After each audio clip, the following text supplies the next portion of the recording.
I'm going to turn the floor over to Michael Weitzman. And he is a peer support specialist with 40 years of lived experience of suffering in silence with mental health issues. And he is basically, what he's going to do, he's going to provide peer support to us all in the way that he does that. So with no further ado, it's all yours, Michael. Thank you. Thank you for coming. Thank you for being here. I just want to let you know that we all need to take our mask off. We need to take our mask off to mental health conditions, mental illness, mental health challenges, and anything dealing with mental health. We have a major problem in our society today, and I'm doing something about it, getting rid of this terrible stigma of mental illness and so many other things that are going on. I will go over, most importantly, I'll do the Cliff Notes version and show you all of my many struggles and suffering with my mental illness, but also my incredible inspirational mental health stories of how I was able to get and finally stay mentally well. And most importantly, showing you how I went from discovery to recovery, then recovery to discovery. And that's a little bit of what I'm going to do for you today. But the most important thing is, before I get started, is how I suffered in silence, on and off, for over 40 years with my mental health condition. That is really, really the most important thing. And I know what it tastes like and it feels like to suffer with mental illness, or as I try to call it with my good friend, Dr. Rob Kelly, a mental injury. I like that word better than the word illness. So that's just a little bit. But the most important thing you need to know about my journey and where I came from and my life experiences, it's really about how did it start? When did this start? When did my mental health condition start, at least in my life? And it really started when I was around 5 or 6 years old. Ladies and gentlemen, I used to have a stutter. I was a stutterer at 5 and 6, and I used to have a lisp. So I was dealing with that when I was 5 or 6. And I just want to let you know, I do remember, even back then at 5 and 6 years old, when young kids would be making fun of me because I was stuttering, or I had a lisp or a problem with my THs, and I had to go see a speech pathologist. But this was very, very traumatic, even when I was 5 or 6 years old in elementary school. So thank God, through a speech pathologist that I took, and getting better that way, where I wasn't really stuttering anymore, there wasn't any more trauma, and I started to have a normal, as what I call it, childhood. And then I had a normal, started in high school, normal years, nothing from 5 or 6 to as much to 16. Now, this is the biggest part of trauma that I went through. This is Michael Weitzman that's gone through trauma, was when I was 16 years old in high school and I failed my road test. Now, I didn't fail it just once. I didn't fail it just twice. I failed my road test 3 different times. Now, I just want to let you know, ladies and gentlemen, if you've ever failed a road test or failed it 3 times, you feel like a loser. You feel like you can't do anything anymore. You don't want to be around people. So that's where my mental illness, or as I call it, a mental injury, started when I was 16 years old in high school. And that was really the start of my 40 years, first, of suffering in silence with my mental health condition. And now when you're failing your road tests and you're 16 years old, you want to go to parties and everything. Well, I didn't want to, because I would get the same question asked. Oh, what kind of car do you drive? And, oh, did you pass your road test? And I could not say I did. and I felt so isolated, so losing my interest. These are just some of the symptoms that I went through at the age of 16. But finally, thank God, on my fourth time, I passed my road test. So I was able to get through that trauma, but I still had problems with tests. I had problem taking tests in college. I had problem taking tests the rest of high school years, but that was something that I had to deal with. So what happened is that's the start of my 40 years of suffering and suffering in silence with my mental health condition. Now, the suffering in silence part, which I'm going to tell you now, went on for almost 25 years. 25 years, I did not, what I call, come out of the mental health closet. I didn't. I was able, I struggled in high school. I got through college, and then I suffered for 6 years trying to find a decent job. All my other friends that graduated college got great jobs. I couldn't find a decent job. That also led me to, again, with my low self-esteem, my self-confidence was terrible. Not just from 16 when I failed my road test, I couldn't even get a decent job out of college. And I was really more than just a loser. I just had no self-confidence whatsoever. And it was bad. And I was with my parents' house. Then I moved on my own apartment, but still was suffering in silence. I didn't even tell my parents that I was suffering with my mental illness. I would even be laying on a couch when I used to live there. And they didn't have any idea because I didn't come out of what? Of the mental health closet. That's what I call it. So struggled until about 1987. I got a job in the mortgage industry. And don't ask me, I had no idea it was going to be a decent job. I had no clue. I started the job in 87, was there for 6 months, and my manager was about to fire me. Brought me in his office. He says, "You're not cutting it." And then all of a sudden, a bad thing happened to him, but it happened to be a good thing for me. He had a heart attack, and he was gone from being a manager. This is in New York, in Rockland County, outside of the city of New York City, and someone else took over as a manager. And when he took over, I came up with an attitude that I am going to kick butt as a sales rep. I'm going to be an incredible rep and really show everyone that you're not going to fire me, man. I'm going to dominate. And that's what I did. I came up with my own concept. Follow up in service equals reputation. Reputation equals referrals. Referrals equals money. And I just started dominating in the mortgage industry. But as a commissioned sales rep, ladies and gentlemen, and having some type of mental health condition, it's not a good blend, not a good blend at all, because I was really still at times suffering with my self-esteem, suffering in silence. But after I got that job and I started dominating in the mortgage industry, it was amazing. I was making so much money. I was single at the time, then eventually got married, had 2 beautiful kids, and I was making tons of money. But the money that I was making in my job in the mortgage industry was my antidepressant. That's what I call it. It was my antidepressant. So my income would fluctuate up and down as a commission rep. So you never know, you're making tons of money or making a little less money, whatever. So I was really dealing with that vulnerability with my job because I didn't get just a paycheck. It was all, I don't know, I might have had a great month, I might have had a bad month. So I had to deal with that. So as I said to you before, my idea of making money was my antidepressant because I didn't come out of the mental health closet yet. I was still suffering on and off with my mental health condition. So that was the mortgage industry. And I suffered during all these times, as I said to you before, for 25 years. From the age of 16, I still suffered for 25 years with my mental health condition. I didn't get anything until basically in 1999, I came out of the mental health closet. Now, I just want to let you know what that means. I came up with something called the triangle.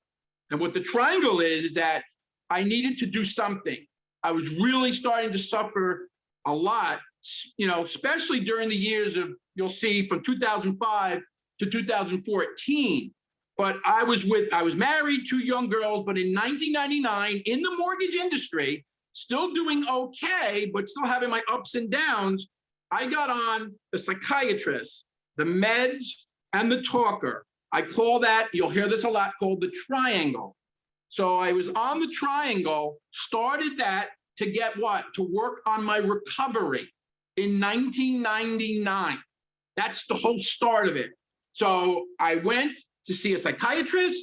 I went to get meds that he would give me, and then I would see a talker, a therapist. And I was on this triangle during these parts now from 1999 to 2014. So now I have 15 years of trying to work on my recovery, trying to get rid of this depression. Now I'm diagnosed with bipolar depression or depression bipolar, whatever you want to call it.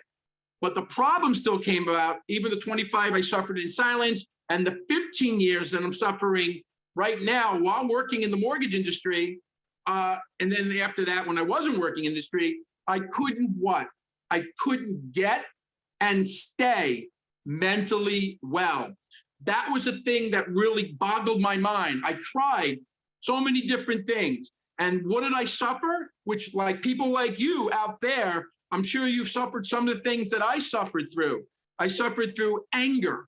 I had stress. I had major sadness. I used to worry all the time. I used to have fear.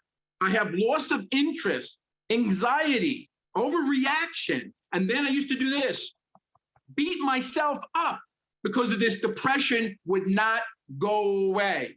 25 years of suffering in silence, came out of the closet in 1999, went on the triangle that I just said, got see the psychiatrist, the therapist, and got the medicine. And I thought that would get me to the promised land. That would get me to get and stay mentally well. And then, what was I also going through? Isolation. You go through isolation when you're suffering, just like we were doing, I'll get into later regarding this pandemic, a lot of isolation regarding there. But the thing is, I used to worry so much. And the problem is I couldn't what? I couldn't get and stay mentally well. I would call myself, when I was sick for all these years, the neon sign. Here you go. What does it look like? Open 24/7.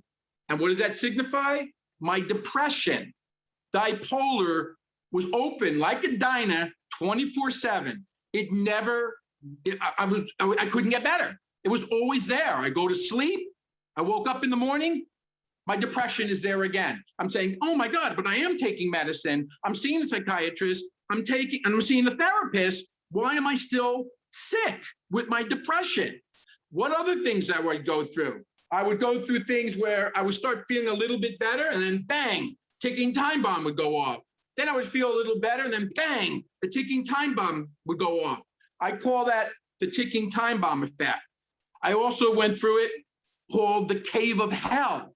What is the cave of hell? Maybe you, ladies and gentlemen, have gone through the cave of hell. I've done this many times when I would go in my bed, put the covers over my head and just try to go to sleep, but not have to deal with anything at all.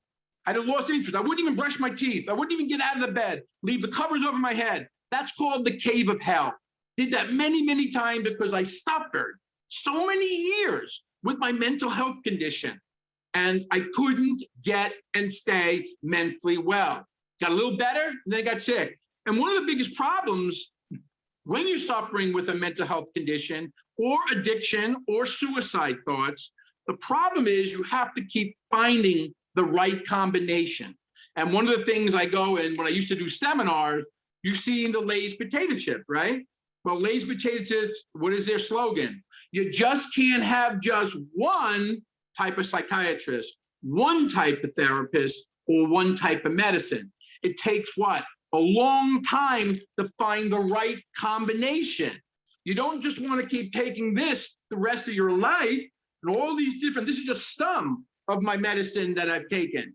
So it took me so many years by doing the triangle. Again, what is the triangle? Taking the psychiatrist, doing the meds, seeing the therapist, which is very, very important to start and work on your recovery. What was also very important, having a support staff. If I didn't have my parents, I wouldn't be here today. Thank God I had a support staff. I'm going to get into that in a little while. I'm always telling people, while you're suffering, you got to have a support staff, not just going to support groups, but also having a support staff. I had my parents that knew exactly what it tastes like and what it feels like to have a mental health condition, to have mental health challenges. So back to other things. The most important thing is what I want to tell people is that it's okay to suffer or struggle with your mental health. And I'll get into more stuff when I'm going to say it's not your fault. It's not shame. But the thing is, I could not get and stay mentally well. Now, you look at me right now, you say, wow, this guy looks good. Maybe some women out there saying I look hot. I don't know, but I'm just kidding. The point is, I'm trying to let you know that even looking at me right now, I've been in 6 psychiatric hospitals. You hear that? 6 psychiatric hospitals. I've been in 4 outpatient clinics. 4 outpatient clinics. I've had ECT treatment. That's when they shock your brain 22 times. Also, I had shingles on my face twice in 9 months. That's unusual. That's crazy. And that's from all the depression. That's not about, they say it's because of the chicken pox. It's also about suffering and worrying and stress. That has a lot to do about that as well. But having shingles on my face, which is very painful, twice in 9 months. And then having that suicide attempt. And that always, I will always remember that date. I will not tell you how, and I will not tell you why. All I can tell you is that on January 2nd, 2008, I used these gloves in a way to try to take my life. Thank God it was more a call for help. I was in the crisis center parking lot looking for help, speaking to this woman, Cindy, because I was really sick with my depression. And that was in January 2nd, 2008. January 2nd, 2008 was the last time I would see my wife.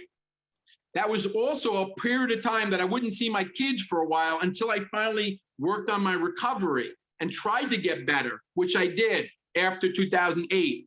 So another thing that you need to understand is that it takes a long time.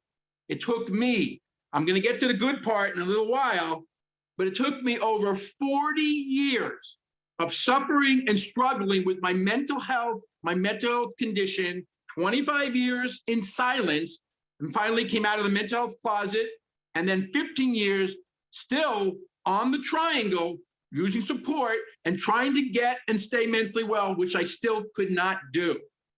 But then what happened? On August 11th, does anyone know what happened on August 11th, 2014? There's a gentleman that was my mentor. He was my favorite comedian, favorite improv, favorite underrated actor, I call, named Robin Williams. Now, Robin Williams on August 11th, 2014, I call it that suicide took Robin Williams' life. Lewy body dementia took Robin Williams' life. There he is. And I'll talk about my favorite movie in a minute called Patch Adams. But Lewy body dementia, that is what took Robin Williams' life on August 11, 2014. And I got even more sick during that year. I can't tell you, I was totally, unbelievably mind blown that he's not on this earth. And I know all his movies. I know all his stand-up, his improv, because you'll get to that I'm also do some comedy as well. But the most important thing is that what was it, while I was in that psychiatric hospital, beforehand, none of the time it worked. It didn't work. I would be on 5 other times in 6 other psychiatric hospitals. I even made look at this. This is beautiful, art therapy, a bobblehead doll a bobblehead dog. Yeah, that's what got me better. No, it didn't. It didn't get me better. No, this is what I needed to work on. It's called the brain. Here's my brain. I took it out for you. The point is, what was it that finally got me to stay mentally well? And I'm getting there. So be patient. Because I always say, if you're not patient, you might become impatient. Get it? So here's the deal. Here's the deal. So after I call it suicide or Lewy body dementia took Robin Williams' life, I got even more sick. And then I got a letter from my daughter on October 15, 2014. And my daughter knew I was unbelievably sick. And she wrote me a letter. I'm not going to give you what the letter says, but she's just saying that, Dad, you're the best father. Don't do anything crazy, please. You're having a hard time. And she was trying to give me. She was only like 16 years old, and she's giving me advice. Her dad, who was still suffering so much with his mental health condition for over 40 years. So after Robin did what Robin did, I went into my 6th psychiatric hospital. And the 6th psychiatric hospital, but this time I made the decision, ladies and gentlemen, that if I'm going into my 6th psychiatric hospital, I'm going to do everything in my power this time to get and stay mentally well. So what did I want to do? I said to myself, and I said to even people there, I want to come together and put together a workshop presentation called The Three Amigos of Mental Health. The Three Amigos of Mental Health was born in the psychiatric hospital. You can show it. And that's what started me really, there it is, The Three Amigos of Mental Health. And what was I trying to do regarding the Three Amigos of Mental Health what is the Three Amigos of Mental Health? The first amigo is someone that is suffering with a mental health condition. The second amigo is somebody that's suffering in silence with their mental health condition. And then this third amigo is someone that is not suffering at all with their mental health condition. You can take it off. And really, what am I trying to do? I'm trying to get all the three amigos of mental health, the ones suffering in silence, and the ones that are not suffering, which need a lot of education and understanding, to all to help and support one another. For what reason? To be friends, to help each other. So I'm trying to educate the third amigo. Now, a third amigo is someone that doesn't suffer. Know what I say to them? Mazel tov, good for you. Great for you. You don't have a mental health condition. Unfortunately, those people that don't have a mental health condition are usually ones that are part of this stigma. They don't want to know what it tastes like. They don't want to know what it feels like to have a mental health condition in their life. So I'm going to educate them to give them a taste and a feel so they could be more understanding, loving, and supportive to people they know around them, loved ones and friends that are suffering in silence with their mental health condition. So that's a little bit of the Three Amigos of Mental Health. The other thing about the Three Amigos of Mental Health, what am I trying to do? Besides getting rid of the stigma of mental illness, which I told you I don't like that word, I call it mental health condition, I'm trying to get people to what? To come out like I did. It took me 25 years to come out of the mental health closet. So what do I want? I want everyone else to say, you know what? There's something going wrong. I'm having a little brain injury. I'm going to come out and deal with acceptance and open up that something is wrong. And I'm going to do something about it and work on my recovery. That's the other thing, is the essence of what I talk about. And I'm speaking all over, and especially regarding the Three Amigos of Mental Health. While I'm coming up with this, I'm doing this in a psychiatric hospital, coming up with my workshop so I can become the spokesman, advocate, speaker, performer, comedian that's going to go all around the nation and eventually the world to help people with their mental health challenges, addiction, suicide thoughts, and anything that's going on with you.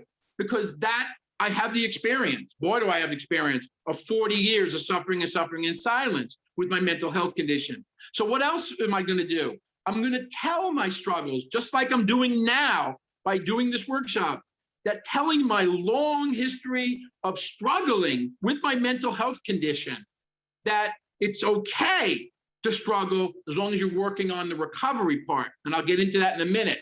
But it's all about telling my story, telling my struggles of my mental health, and then using my inspirational mental health stories to help people, relate to people, engage with people, that it's okay to have a mental health condition. It's okay to have an addiction. It's okay to have suicide thoughts. And I was coming up with all of these things while in a psychiatric hospital, very similar to Patch Adams in his own movie, in Patch Adams. And Robin Williams, loved that movie, love Robin Williams. I'll get into that movie in a second. So what else besides telling my stories, my struggles and inspirational stories? The other thing, which was a very big part of my recovery, is to, even though I was still on what? Remember, I said you're going to hear this a lot. I was on the triangle, the psychiatrist, the meds, and whoever the talker might be. Mine was a therapist. And having what? Support, which is also something I'll get into right now. What was the other things that I finally was able to do is I worked together on putting together what's it called is wellness tools. So I came together, and I'll show you just quickly. This is my wellness toolbox. This is what I started to use, and I'll get to that in a second, by using these wellness tools to finally get me to get and stay mentally well. And I'll get into that in a second. Besides the wellness tools, the biggest wellness tool that I get people to use is to use humor. And I'm going to get into the reasons why you want to use humor in your mental health. Okay, now you can play the Chasing News. And you see a little bit of my TV show that they did. I was on TV a couple of years ago. And this is for you right now. He's going to get that going. Before I do that, Michael, I don't know if you've seen the chat, but you're getting some tremendous positive feedback. It's just, there's not enough time to read them all, but wow, 26, I see you're ready. Doing great. Amazing. So well, I want to hit a nerve. That's what my job is. So here's a little TV story they did. It's only 2.5 minutes long.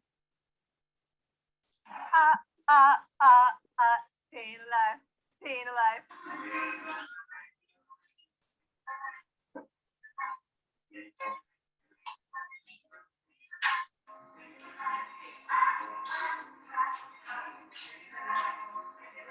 That video you see right there of a grumpy old woman, that's Michael Weitzman.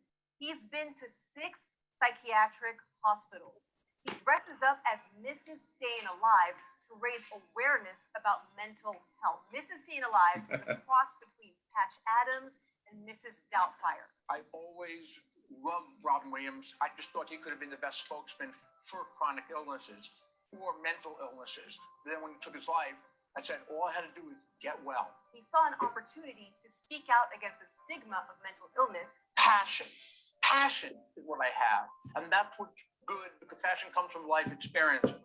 And I had a lot of them suffering for many, many years with my mental illness. Mrs. Staying Alive is a part of a 3 Amigos of mental health presentation. The 3 Amigos of mental health is basically a person that is suffering with their mental health condition, someone that is suffering in silence with their mental health condition, or someone that is not suffering at all. You're one of 3. I met up with Michael at the Suburban Diner in Paramus, and on the table he put out all his props. This is some of the medicine that I've taken in the past. Basically, this is a triangle, which is basically the meds, the psychiatry, or social worker, whoever your talker might be. I call it the triangle. This is the mask. When I start my workshop presentation, I basically help people take your mask off, the mental health conditions. Some of the props are fun. This is my bipolar mint gum, as you can see. It's not going to give you bipolar, but of course, it's about education and awareness. But the gloves are serious. The gloves were a situation many years ago. Actually, I know the date, January 2nd, 2008, that I'm not going to tell you how or what I did, but I used the gloves in a way to try to take my life. I don't cover things up with my humor, which a lot of comedians do.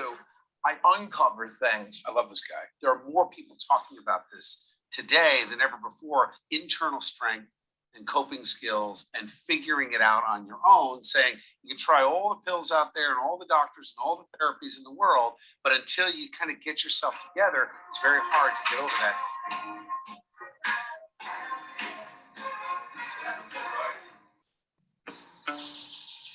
When school isn't a place you have to be, Hold on one sec. why not go to school where remote learning can be as remote? So, ladies and gentlemen, yes, I was on TV. You'll see that character. I'll show you her in a minute. Her name is Mrs. Staying Alive. She's a character that is also developed from my workshop.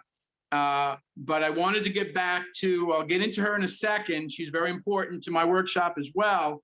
But I wanted to get back to the wellness tools, because that is really what I wanted to show people through my wellness toolbox, which I showed you before.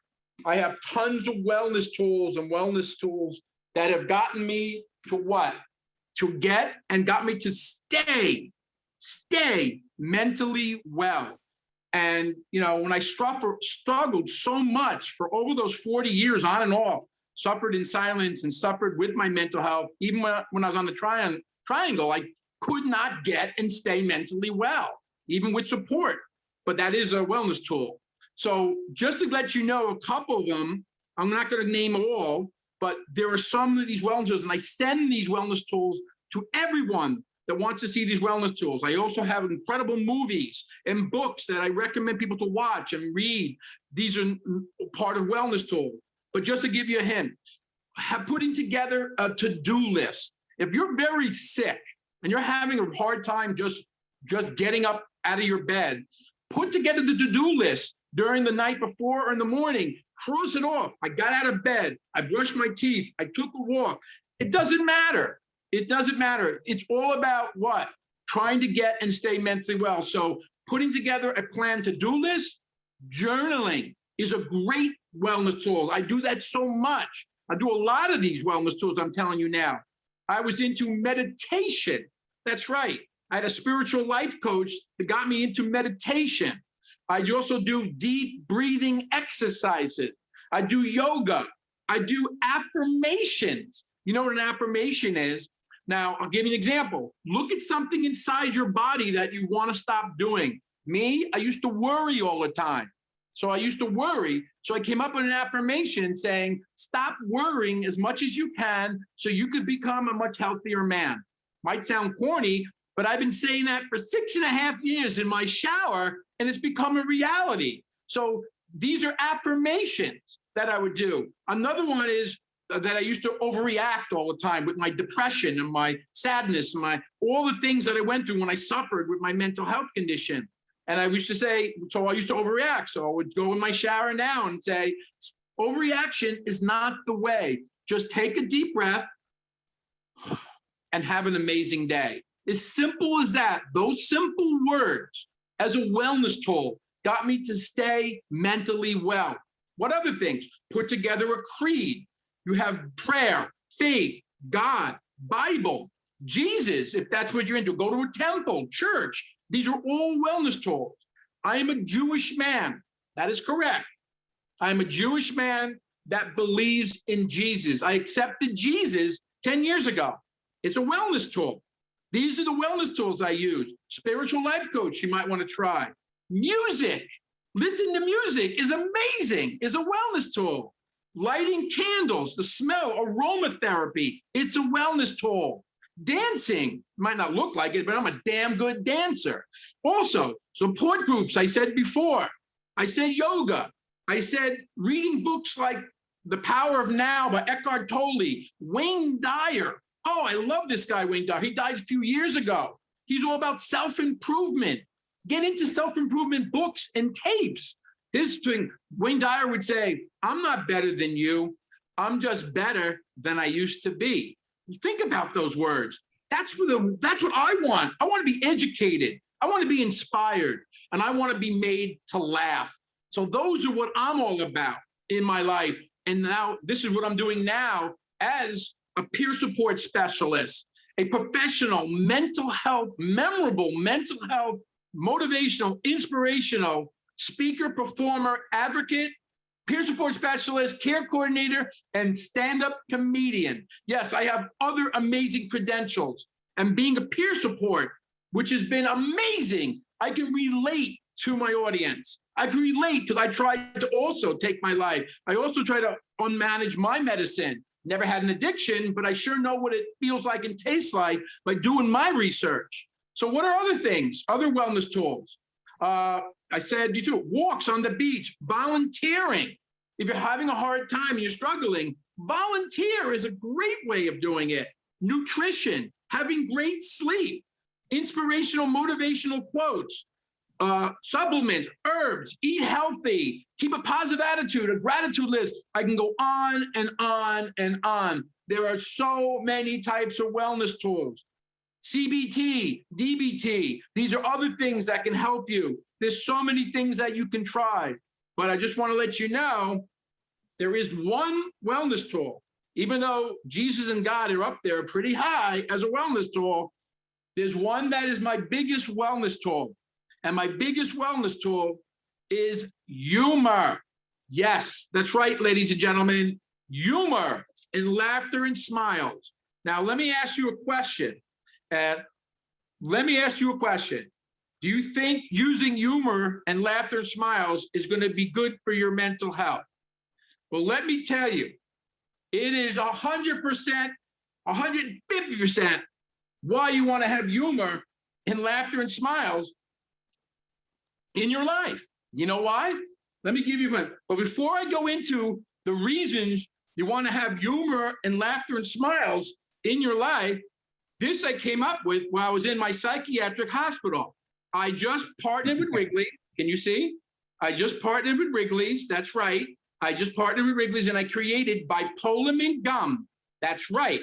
I have Bipolamin Gum. If I had a seminar, I'd throw some to you. I have some for you. I got some for you. So I got Bipolamin Gum. So now you too can have the taste and the feel of having bipolar. Don't worry, you got the taste and the feel of having bipolar, but don't worry. Each stick comes with free hospitalization, ECT treatments, and permission to run naked in your local shopping mall. I've done that 3 times. So chew up, ladies and gentlemen, chew up.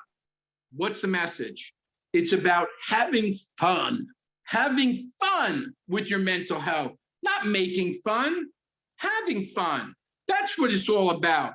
Now, getting back to it, because what am I trying to do here? I'm trying to make it cool, fun, engaging, sexy, to talk about your mental health and your mental health challenges. I'm trying to normalize it, that it's not a big deal that you have something going on with you, whether it's mental health condition or suicide thoughts or addiction. It's not your fault. And I'll get into that with my favorite movie with Robin Williams, won Academy Award, Good Will Hunting. He says it 12 different times. It's not your fault. I forgot his name. I always forget his name. Not Leo anymore. I always get the other. But anyway, brain freeze. So getting back to why you want to have humor, laughter, and smiles in your life. Here are some of the reasons. One is that you're getting serotonin, dopamine, and what?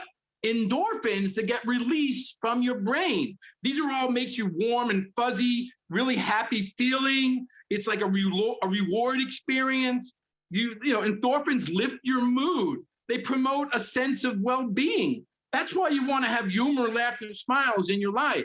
What are some other reasons? It will really boost your immune system. It's true. They've done studies on that. It reduces your blood pressure. It protects the heart.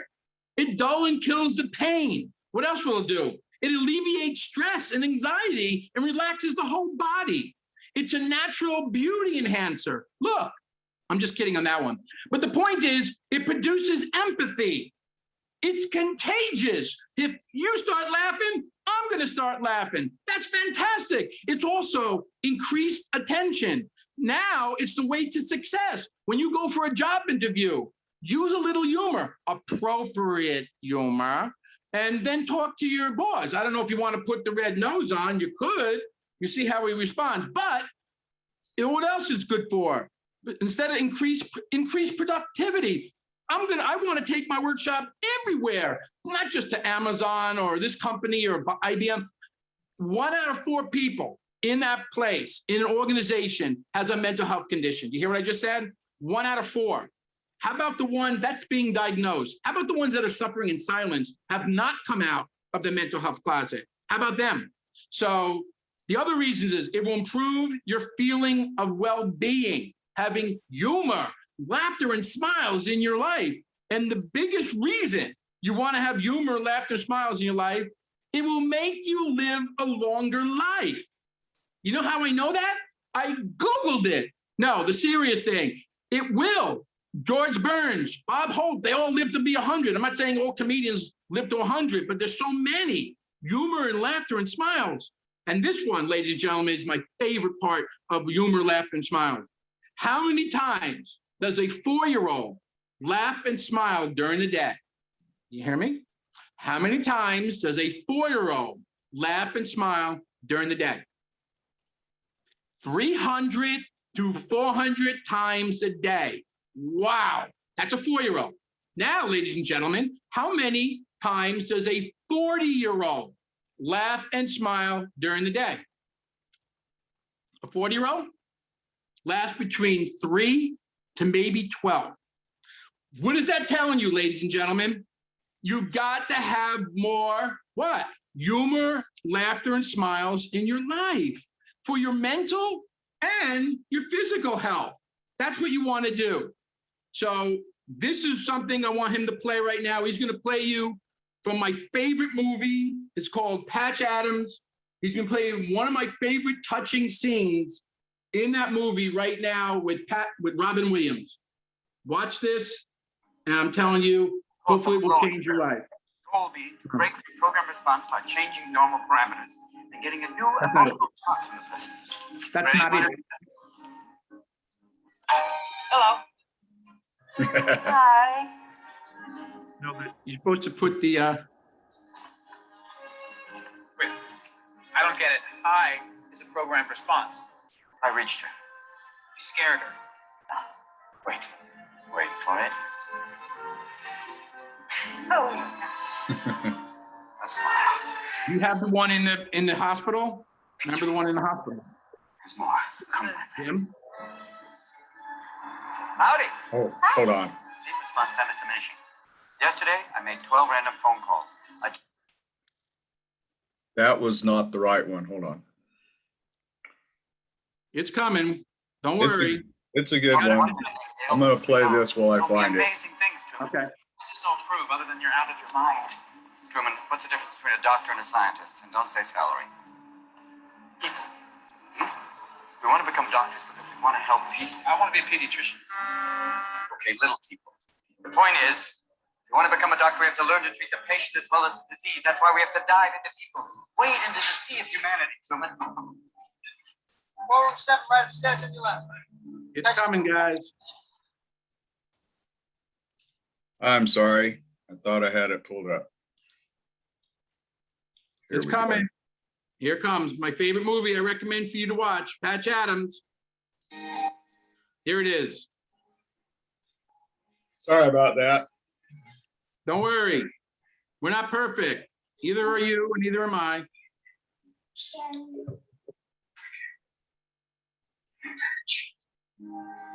Let me see it.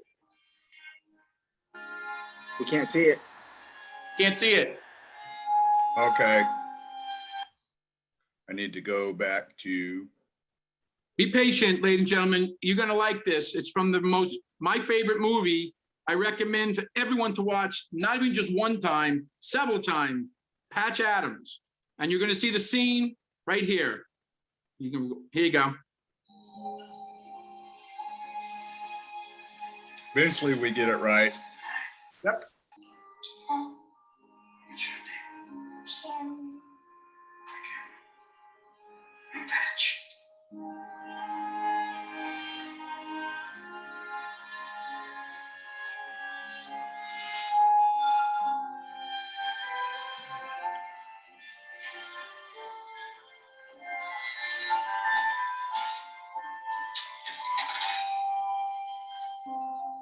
I have a cold.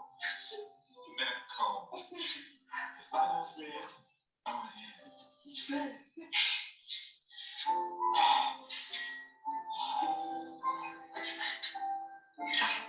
I don't think it.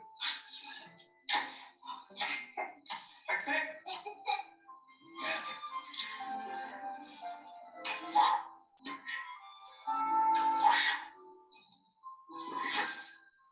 Someone says, can you make it full screen? No.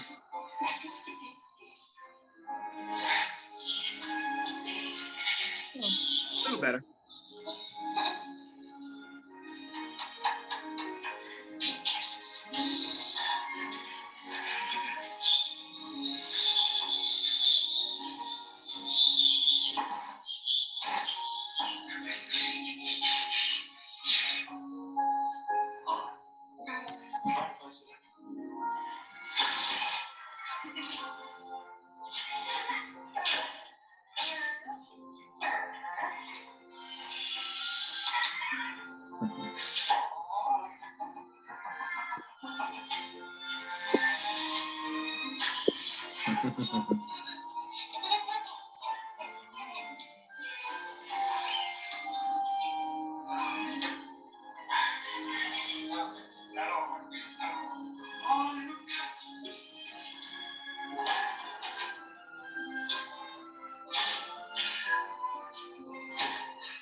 Now, ladies and gentlemen, You need Oh, to now, hear. sorry about Did you that. know that your old that is why you need to have humor, laughter, smiles in your life. You got to watch Patch Adams. Oh my God, it's the most amazing, amazing movie. Robin Williams is a genius. And what is it about? What is Patch Adams about? It's about helping and improving people's quality of life, no matter what is going on with you. Whether you have diabetes, whether you have cancer, whether you have a mental health condition, whether you have addiction, suicide thoughts, you're in a wheelchair. What's the problem? What's the situation? Everyone deserves to have a quality of life, no matter what is going on with you. And that's what I provide when I speak in my workshops. It's because it doesn't matter. And it's all about what? Equality, equity, diversity, and inclusion for all types of people, no matter what's going on with you, inside and out. I don't care if you have a mental health condition, you have an addiction, you have suicide thoughts. You're just as equal to anyone else out there that is not suffering. So everyone is created equal. So I want to go quickly over just some of the myths of mental health. They say that myths that it's contagious. Well, if I was able to touch you right now, hold your hand, you can get bipolar by touching my hand. Obviously, no, you can't. You can't get it from touching anyone. It could be from genes, it could be from trauma, many, many different reasons why you might have a mental health condition, but it's not your fault. Another one, it says that you're weak. No, you're not. You're not weak when you have a brain injury. The weak is if you're not doing anything about it and not seeking help. So that's what I'm recommending, to work on your recovery and do the things you need to do, which I talked about before. The triangle, support groups, wellness tools. Remember the wellness toolbox, and of course, humor. What other thing? It leads to violence. Every time there's a shooting or something, they always say it's mentally ill. I'm sorry, it's not everyone, okay? It's not everyone is mentally ill that does violence. You can never get better. I did. 6.5 years now, I am now mentally well, stayed mentally well. You can get better and you can get well. And I can help you with that. Another thing, you can't help someone that is suffering. I'm doing it now. I do it in my workshops. I do it on podcasts, seminars, webinars. I'm helping everybody because that's what is most important. That's what success is in my book, is doing everything in your power to help others. That's what it's all about. They say that mental health is mental illness or mental health condition is not common. It is common. 1 out of 4 people has a mental health condition that's diagnosed. And how many people that we don't know have not come out of the mental health closet? Many more. They say it's your fault. It's not your fault. Very importantly, don't have shame that you're suffering with your mental health condition. Don't feel guilty. It's not your fault. Just like in the movie I said with Good Will Hunting, when Matt Damon and Robin Williams goes to him 12 different times and finally breaks him and says, it's not your fault. It's not your fault. It's not your fault. And he finally broke him and then got him to finally open up about his mental health condition. So that's just some of the things. It's all in your head. Duh, we know that. Here's the brain. Here's my brain right here. I took it out for you. A little big, but my brain. It's of course it's in your head, but it's not a problem. It's like having a broken arm. What, you need time for that to heal, right? Well, what about your brain? What about a brain injury? How about that? It needs time to heal, and you have to work on all these different types of things to work on it, which I went over before, besides using my amazing wellness tools and humor. Also, very important. I love it from the movie when Cher hits Nicolas Cage in the face, and she says in Moonstruck, snap out of it. If I was able to snap out of it 40 years ago, do you think I would have done it? Duh, of course. But I couldn't get and stay mentally well. I tried things after 15 years of trying, besides suffering in silence for 25. So these are just some of the things regarding the myths. Now I just want to let you know, in the audience, I always say, has anyone been on any type of dating sites? And if you're married, please don't respond to the chat. I'm just kidding. If you've been on any type of dating sites, you've ever heard of Match.com? You've heard of Match.com, right? We'll have a new one, a new site called MatchMD.com, and those are for people that have mental disorders. So on the normal site, I find a woman that has blonde hair, blue eyes, and likes to dance. Now this, I found on the other site, I put a woman, pees a lot, has mood swing problems, and anger management issues. You know what? I'm in love. Yeah, I'm in love. Yeah, and we're going unsteady. That's right, we're going unsteady. Get it? Again, what is the basis of what Michael's trying to do? Michael Weitzman. I'm also called bipolar. I used to be a diagnosis. I used to call myself bipolar. Now I'm bipolar no longer. Get it? Bipolar. Took the bipolar, split it in half. Because I'm that creative, I have good things coming from me, even though I did have bipolar or depression. So these are things, I make it cool, I make it fun, I make it engaging and relatable to talk and work on your mental health challenges, addiction thoughts, and any type of suicide, anything that's going on with you. So another thing is we need to stop judging people. This is something that I'm working on, is judging people. So I have videos and everything that talk about stop judging people. Just because they don't have a mental health condition or they do have a mental health condition, it doesn't matter. We all are what? We all are created equal. And I said to you before, and I'll go over, one thing I wanted to go over regarding the other wellness tools I forgot to say, is that I recommend certain movies. I recommend Silver Lining Playbook. It's a bipolar love story. It's fantastic. Jennifer Lawrence won Academy Award. Bradley Cooper's in it. Amazing movie.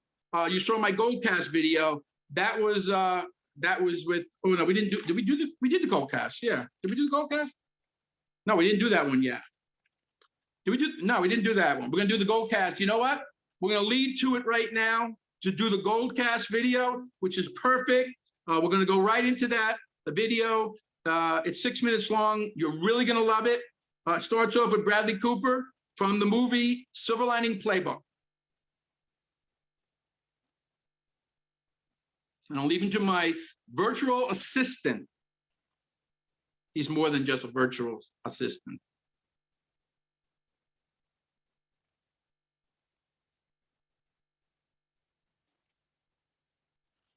While he does that,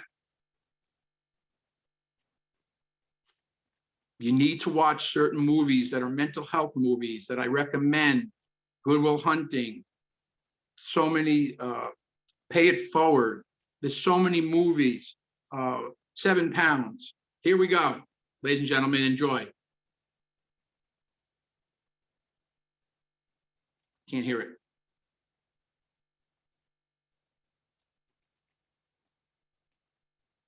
Can't hear it. No sound.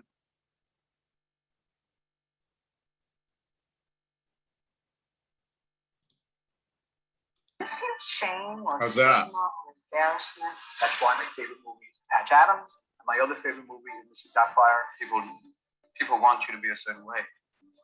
Sometimes you can't help but be depressed. You know, just the nature of being. Because I'm so much crazier than you. Suicide rate in colleges is astronomical. Tell how I suffered, and I used to sleep in my car, and how I just take medicine just to go to sleep. But what did I do to get well? Tell me what you hear and what you see from this. Because sometimes I feel that way, that trying hard, I'm really lonely. I suffered over 40 years with a mental illness. 25 of those years basically was just suffering in silence, taking medicine, doing the psychiatry, doing the talker, whoever my therapist was. The point is, I had so many times that I was doing well, unbelievably well. And then all of a sudden, ticking time bomb would go off. So I worked on things in my own hospitalization in White Plains to basically use at least humor and wellness tools to get myself to stay mentally well. And the reason I'm in the mental health field is for one reason only, is because of Robin Williams. Yeah. We've come to this planet looking for intelligent life. Oops, we made a mistake. I believe that I can use my passion to help others that are suffering in silence, or not suffering at all. So when I do my workshop presentations for young and old, it doesn't matter. I want to relate to them. I want to show them that they can get better, and you will get better, and you can stay better. I'm the proof of that. Yes, people are still struggling in middle schools and elementary, but the bulk of it is really the youth. The youth, basically, the high schools and colleges are suffering so much and suffering in silence. At 14, Alex was diagnosed with major depression and anxiety. Child and adolescent mental health disorders are the most common illnesses that children will experience under the age of 18. Suicide rate in colleges is astronomical. I mean, a college student kills himself every day. It says the brain doesn't fully mature until age 26. So college students are put in a difficult situation. Did you feel shame or stigma or embarrassment? Yeah, definitely. That's a big reason why I didn't tell anyone sooner. Right, my partner doesn't believe in therapy. And I don't see any evidence of mental illness at all. When my counselor said, hey, you should share your story about being depressed and suicidal, this thought grew in my mind of why am I so scared to share this story?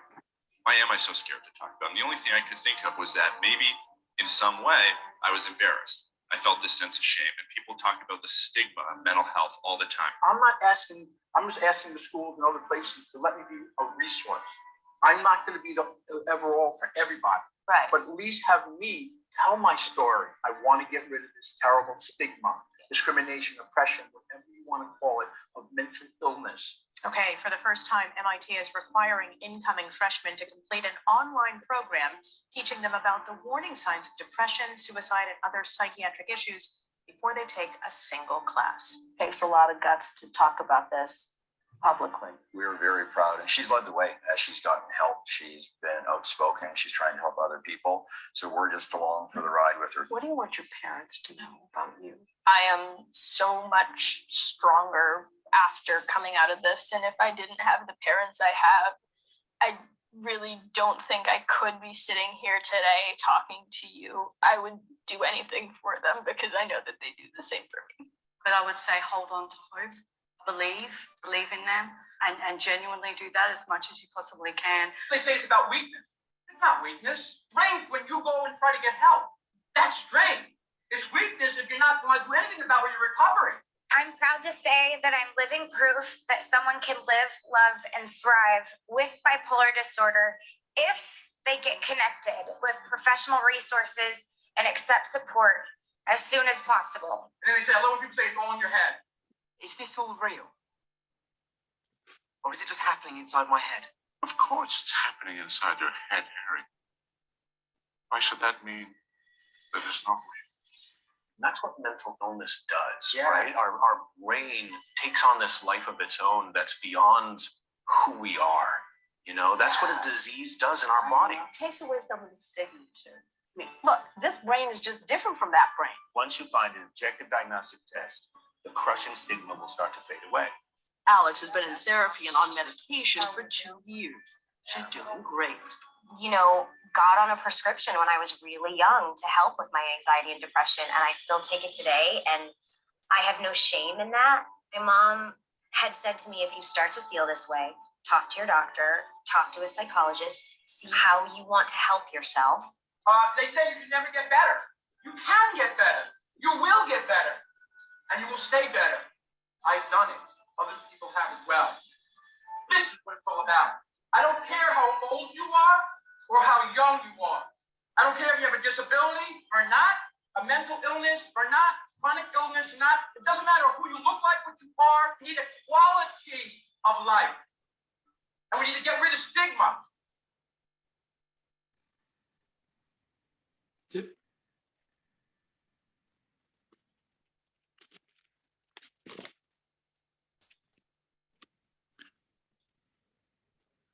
Well, I hope you enjoyed my mental health Goldcast video. It has over 2 million views. They made me the star. I couldn't believe it. But it's all about my message. And I'm going to continue doing the message as a trained and certified peer support specialist, a professional, motivational, inspirational, memorable, maximum impact, mental health keynote speaker, performer, peer support specialist, care coordinator, and stand-up comedian. So let me help you, because that's what it's all about. There's no shame, and don't feel guilty. It's not your fault. We went over this. I'm telling you again, it's not. Imagine this. There's an organization, Glenn Close, who I love, called Bring Change to Mind. She came out with a quote, says, imagine if you got blamed for having cancer. Think about what I just said. Imagine getting blamed for having cancer. Why do we get blamed for having a mental health condition? It's ridiculous. We should walk down that street. Oh, someone has a broken leg or arm. Somebody has a mental injury. It's the same thing. There is no difference. So I'm working on through a centered person approach. I'm doing whatever I can do to help people. Another thing I recommend people do is have a backup plan. I had a backup plan when I couldn't get better. I couldn't stay mentally well. That if I ran out of money, couldn't see my kids, where would I live? And I have certain people that would take me in. So have a backup plan. Whatever you're doing, when you're suffering with your addiction, opioid use, suicide thoughts, or your mental health condition, have a backup plan. Very, very important. And again, don't try to use some other types of what? Wellness tools from the wellness toolbox, man. And don't forget about this. Try humor, laughter, and smiles. Think of this. Next time you have, don't think of almond joy. Think of it as this. It's called mental joy. Again, have fun with your mental health. Don't make fun, have fun. So these are things. And I just want to tell you about a story. Does anyone here know about the starfish story?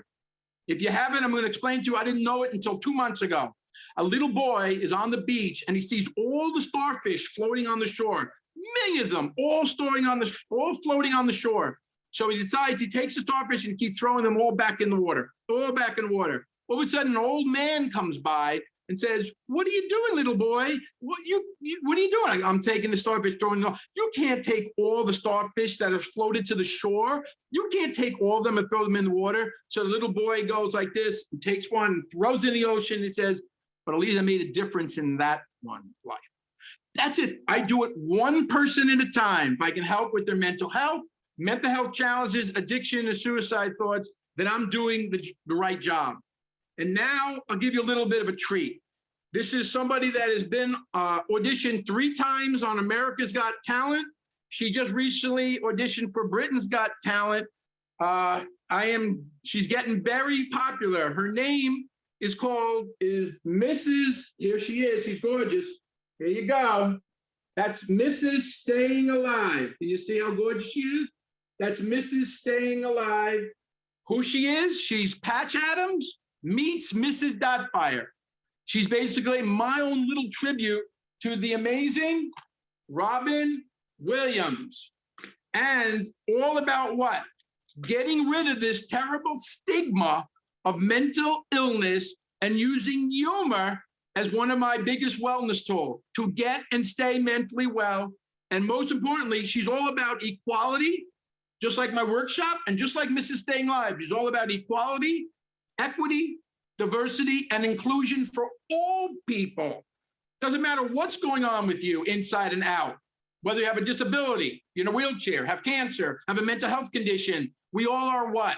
We all are created equal, ladies and gentlemen. That is so important.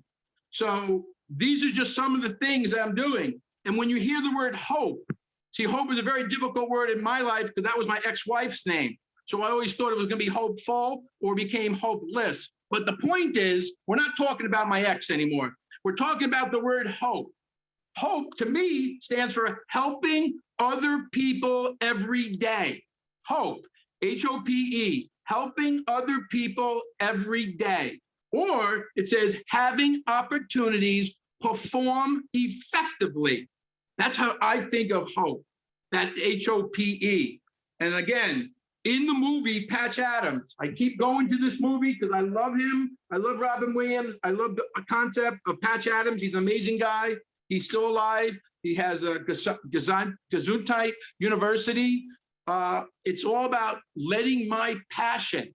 I have so much passion inside of me. You can feel it. You can taste it when you hear my words. And I'm trying to let my passion be that virus that's really contagious. This is the virus you want inside of you to help with your mental health and your mental health challenges. Not the coronavirus. You want the Michael Weitzman, bipolar no longer, Mr. Staying Alive, real live mental health virus that spread inside of you to help you with everything that's going on. Another thing I want to go is about suicide. Very tough subject. Last year, suicide was the 10th leading cause of death in the United States. Number 10, with over 50,000 people. I'm sure last year was even worse when we get the numbers for 2020. That was 2019, because it's gone up because of what? Because of the pandemic. The pandemic has been really bad. We're doing one of the biggest things that I used to do when I suffered. I dealt with isolation. I don't want to be around anyone. Well, when everything was closed down and you still have some part of it, isolation is one of the biggest symptoms that people are going through still at this time. So skyrocketing addiction, skyrocketing suicide, skyrocketing mental health conditions, and opioid use as well. And I'm trying to do something about it. So, for another thing is, look at me now. Look, looks can be deceiving. Does it look like that I was in 6 psychiatric hospitals? Does it look like that I tried to take my life and had lots and lots of suicide thoughts? Do I look like someone that's been in 4 outpatient units? Do I look like someone that had shingles twice in 9 months? Do I look like someone that had 22 ECT treatments? No, you can't tell. My life experiences, my passion is because you can't go to school and say, I like to take Passion 101. There is no course. You can't take Passion 101. You have to learn from your struggles, your disappointments, your situations and your circumstances, that it's okay to struggle. It's okay to not get that job. It's okay that I couldn't get well with my mental health yet, but don't give up. You have a bright future, everybody. You always did. It took me 40 years to finally get and stay mentally well. That's a long time. If you guys have only been 1 year or 5 years, mazel tov, great for you. But it took me a long time. It's all about education and awareness, ladies and gentlemen. That's what it's all about. And also, for anybody out there that is married, who used to be married, who might still want to get married, let me tell you something. Marriage is an amazing institution. I'm telling you, bar none. Marriage is the most amazing institution. Yeah, but my marriage made me go into an institution. And I got the toiletry bags here from the institution to prove it. Again, what's the point? The point is, ladies and gentlemen, it's all about what? Let me just pick this up. It's all about what? Getting and staying mentally well. That's what it's all about. That is my purpose. That is my goal, is to use all my passion in giving value to help everybody with their mental health conditions, suicide thoughts, addiction, and everything else.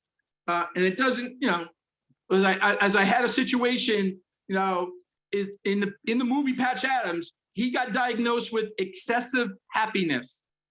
That's what I want to be diagnosed. I'm diagnosed with excessive happiness too.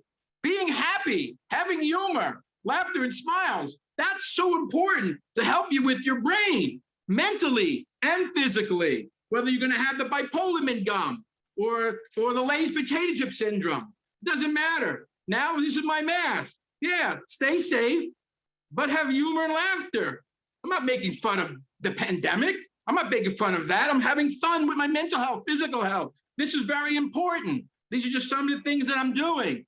As a peer support specialist and a mental health professional speaker that's trying to engage and relate to you, because I've been there and I'm the type of resource that can really help everybody out there and educate the ones that are not suffering. That's just some of the things. I had a situation that even someone like myself, I have a lot of aha moments in my life. And that were some of them when I was still struggling. And I had one that I actually had a date with this woman in Brooklyn. We only went out one time because I had to go over 2 bridges to see her. So I call her a 2-bridger. And if she had a bridge in her mouth, we'd be considered a 3-bridger. But the point I'm making is that we went out one date and she's a yoga fitness instructor. It didn't work out, but she had an assignment at her high school that she got everybody in her gym, and they all put these famous inspirational, motivational quotes out there from like Mother Teresa, Martin Luther King Jr., Oprah. They had all these famous quotes in the gym. And they had this one quote that's called, "Love who you are and be who you are, and someone out there will see your true beauty from the outside and within." So that quote, and all the other famous people quotes, right?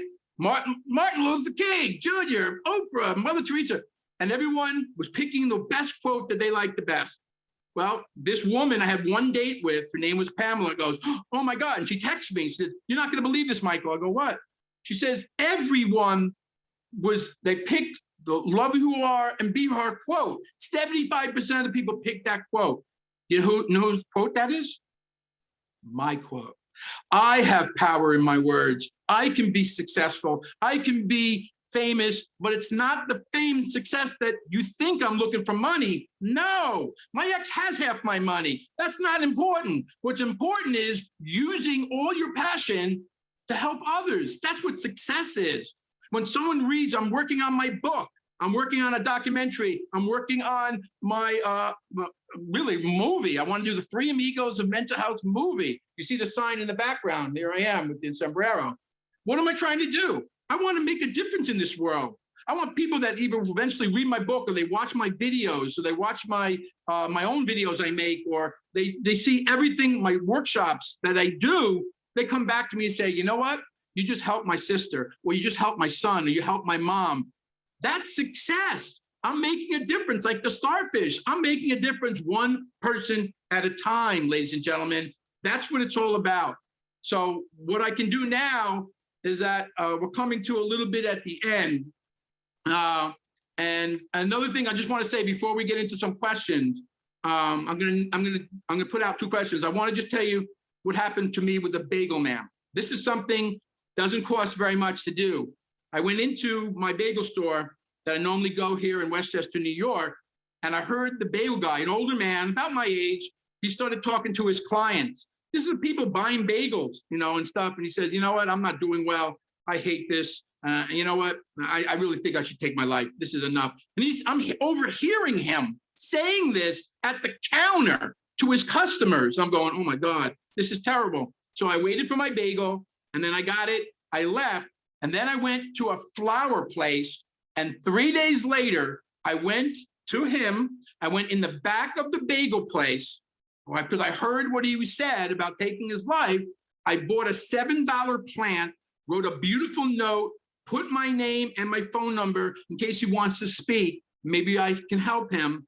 And I gave it to him. I went inside the bagel place, all the way in the back. He was making some bagels. And boy, he cried like a baby. I cried because I don't want anyone to suffer like I did. I don't want anyone to suffer in silence like I did. I don't want anybody to suffer with addiction or have any type of suicide thoughts like I did or try to take their life. We can get the help we need. There's so many places. You have NAMI, you have MHA right here. MHA Oregon. I don't live in Oregon, but I'm doing this webinar. Right now, I'm helping people in Pakistan, India. Boy, is India needing help regarding our coronavirus situation. But also UK, I'm very big in the UK. With what? With what I'm doing, I'm big with Mrs. Staying Alive, my workshop, everything that I can do. There's no difference. I just want to help you to get better and stay mentally well. That's the name of the game, to get and stay mentally well. And that's what I'm all about. So we'll do a little bit of questions. I'm going to ask a question right now. And my buddy Jim is in the background. And here's my question to you guys. I'm going to ask you, how many people in my audience are using any types of wellness tools, like some of the ones I talked about? How many people are using wellness tools for your mental health? Okay, so we do have a couple of questions in the chat, but before we get to those, if the question was, how many people are using the wellness tools in your toolbox? And in your reaction button, there is a raise hand. So if everybody who is using those tools can raise their hand.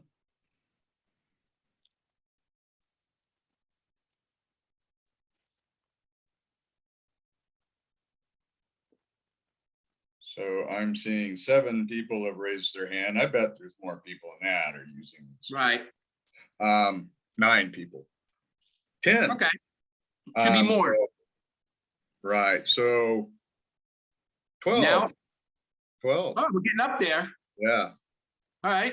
Well, maybe a quarter of the people. Yeah, we're getting up there. Now you can ask the other one. It's similar to the one I just said.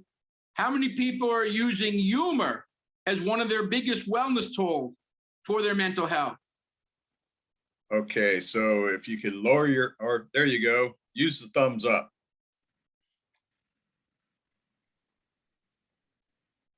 Wow. It's a little hard to keep track, but there's a lot of people. Beautiful. So we got a good response. Excellent.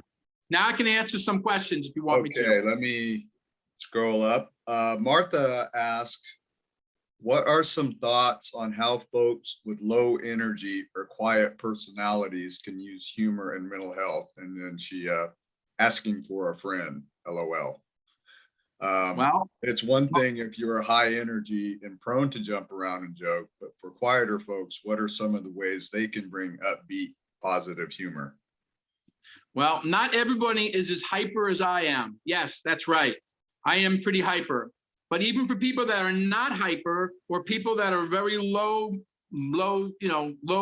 maintenance, or they're just very quiet, it's still just the same thing. By watching videos that are funny, reading books that are funny, watching inspirational and humorous things, it doesn't make a difference if you're if you're quiet or you're loud like me. There is no difference. You can still try to get that in your life. You never know. You might say, hey, you know what? I'm kind of liking this humor stuff. Watching stand-up comedy, watching some of my humor that I have with my humorous stuff I talk about, like I did Match.com or Bipolar Mint Gum. These are stuff that I came up with while I was in a psychiatric hospital. So to answer that question, it's very simple. I don't care if you're mellow or loud like me. It doesn't make a difference. You can still read, watch movies, and you can still read the funnies in the newspaper, whatever it is. Maybe you're not going to crack up as much as other people, but that doesn't matter. Who cares? We're not here competing with anybody.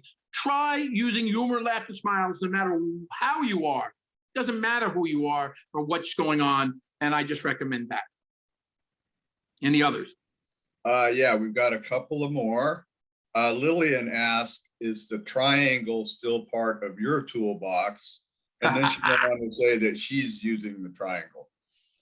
Okay, now I recommend people, especially just starting out, to do the triangle, which I did. That was for those 15 years with support. So I am still using the triangle. I am still taking a very little amount of medicine just to go to sleep. I got myself to wean off my medicine with my own psychiatrist and did it gradually, little by little, with his permission and with his guidance. So I'm not taking any medicine anymore, except for a little more medicine to go to sleep. So I wanted to wean off, but you have to talk to your psychiatrist and do that, because I don't want to be on medicine my whole life. Okay. And number two is, besides that, yes, I am still seeing a psychiatrist just to get the meds, but I don't see a therapist anymore. I have become my own type of counselor, coach, therapist, peer support specialist. And I had the best psychiatrist, the medicine that helped me a little, and the best therapist. Those three, they had the best. Finally, it took 40 years to get that combination. Remember the Lay's potato chips combo? They just can't have just one. So yes, definitely, I'm still on it, but no therapist. Great. And we've got a few more questions, but first I have a comment from Tommy that says you are going in their toolbox. And let's see. Stacy asked, can you please say what the two meanings of the word hope are again? Oh, very simple. Hope, H-O-P-E, helping other people every day. H-O-P-E. The other hope is having opportunities perform effectively. H-O-P-E. Those are my definitions of hope. Okay. Kelly asked, what other movies would you suggest? Well, I'll give you my email. It's M. Weitzman. I'll give this to everyone. M. Weitzman3. That's M. And then Weitzman is W-E-I-T-Z-M-A-N. The number 3. So it's mweitzman3@gmail.com. I will send you them. There are so many. I recommend Pay It Forward. I recommend 7 Pounds with Will Smith. As I said to you, Silver Lining Playbook with Bradley Cooper and Jennifer Hudson. Patch Adams is an amazing movie. You got to watch that. You have to watch Awakenings. Good Morning Vietnam with Robin Williams. Yes, I have a lot of Robin Williams movies. And I said to you, Awakenings is an amazing, amazing movie. He's not funny in that movie. And Poet Society, Dead Poet Society. There's so many other types of movies. Green Book that deals with race. I'm not just doing mental health. I'm doing other things too. Just email me and I will send you the list of these videos, these movies. I recommend books. The 4 Agreements is the most amazing book. It's only 130 pages by Miguel Ruiz. Gotta read that book. The 4 Agreements. The first 2 is be impeccable with your word. And the other one is don't take anything personally. Big problem in our society. Everyone's taking things personally and judging people. Anything else? Real quickly, I see we have 3 hands up. Roberto, Barb, and Jennifer, do you have questions or your hand's still up from the other I have a question. Okay, go for it, Roberto. So I've always been a firm believer in laughter being the best medicine. You know what I mean? So my question is this: have you spoken with any how can I say this? Prominent Latino actors and getting them on board with working with Latinos with mental health? No, I have not, but I would, if you could help me with that, I would love to do that. Because it's not just Latino actors, it's Native American actors, it's right. Black actors. Of course. It's everyone. I want to, there's so many famous people that are still suffering with their own. Wayne Brady, I love Wayne Brady. But regarding your question, I'm always sending stuff out on Instagram, Twitter, YouTube. I'm doing everything I can, but the more celebrity that you are, it's hard for them to get back to me. They want me to be to their level, but someday I will be. I'm a celebrity, but they don't know it yet. The society doesn't know it yet. But most importantly, I'm not better than you. Right. I'm not. We're equal. So my second question is this, because there's times where I feel like that I am not qualified to work with people with severe mental health. You understand what I mean? And but you know what? You have answered this question. Never mind. We'll just keep going. Sorry. Well, you listen. You can still be qualified. You as long as you research what people are going. If you've never had a mental health condition, fantastic, good for you. But the people I'm trying to educate are the ones that don't have a mental health, or they say they don't have a mental health condition, and they're the ones that need the bipolar gum. Boy, do they need it, what it tastes like. They need the mental joy. They need that because they need to know what it tastes like and feels like, because they're contributing to this terrible stigma. And there should not be a stigma. This is ridiculous. We're at 2021 already. Should be no stigma right now. So I love what you said. If you know any Latino people, actors, I can help. There, everybody. I want to help everyone around the country and around the world. And I'm getting there. Awesome. So I wish we could keep going. Unfortunately, we just ran out of time. Tommy did put a suggestion in the chat box real quickly. It's a podcast called The Hilarious World of Depression. What was that? The Hilarious World of Depression. And I'll check that out. So like I said, this is actually, personally, I want to say this succeeded my expectations. Michael, you're better than coffee. You woke me up this morning. And I just want to, on behalf of MHAAO and all of us, say thank you very much. And I want to thank everybody out there participating for your patience. We're all learning how to do this virtual thing. So I appreciate your patience. So y'all have a good day, and I'll probably see some of you in some other workshops. And thanks, Michael. You have my phone number and my email address. If you need to reach out, if I can help coordinate things, feel free to reach out to me. Yeah, any of those comments you can write down so they don't disappear and I can contact them. I'll save the chat. You got it. Thank you. Thank you, guys. Yeah, thank you so much. Thank you. Thank you. All right, everybody have a great day. You too. Okay.